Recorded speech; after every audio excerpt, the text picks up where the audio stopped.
really difficult to argue against what they've had to experience. So bear with me just 10 seconds. Of course.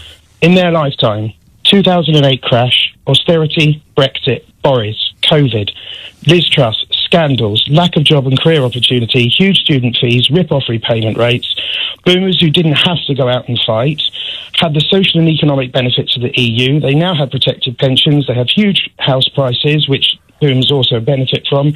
And then we ask the children who didn't have any of that to go out and fight for them to continue all of that. And ultimately, that is all the children and that age group have seen and experienced. And it is outrageous now that we just say, why don't you want to go out and defend all that? They've had nothing from the system. Oh, well, thanks a bunch. That's it, isn't it? That's it. The phone-in's over now. Yeah. Well, the rest, Keith, give them a round of applause. There we go. OK, I kind of get it. Younger people today do face specific challenges, especially with housing prices and wages not keeping pace with the cost of living. But part of me also wants to say, cry me a river.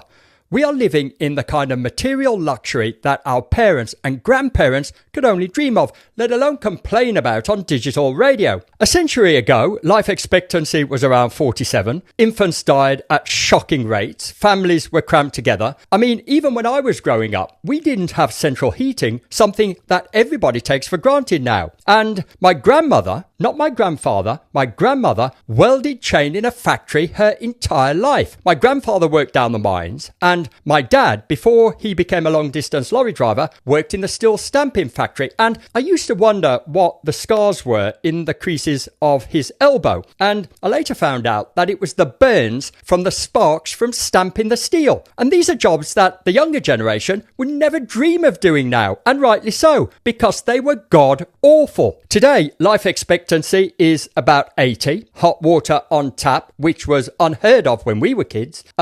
Safer jobs, regulated working hours, education open to millions, antibiotics, a smartphone with the whole world in your back pocket. And just to think of the opportunities that we were never privy to growing up. Working remotely from home is a thing now, so you don't even have to get out of your pajamas. And monetizing YouTube accounts. I mean, everybody is an influencer of sorts. So tell me again how this is the worst kind of timeline. And you know what the real irony is? James O'Brien, the fearless champion of the oppressed, who is living extremely well off the very spoils of opportunity that he loves to rubbish. Comfortable career, book deals, getting paid an absolute fortune in an air-conditioned studio to chat shit. I mean, it must be absolutely exhausting constantly telling young people how doomed they are whilst cashing the checks. And here he is, exulting at the feet of someone who rattles off a list of reasons why young people wouldn't fight for this country. And whenever that happens, it's worth stopping and remembering that those who did fight the ultimate battle in World War II had far less than young people have today. Now, I'm not saying that anybody should fight in a proxy or interventionist war, but I pray if we were invaded tomorrow, people would step up and fight for what truly matters, and that is friends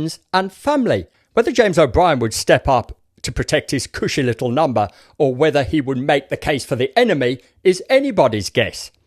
I think it was Jimmy Carr that said, "We have never been so objectively wealthy, yet so subjectively unhappy." And that is something worth reflecting on.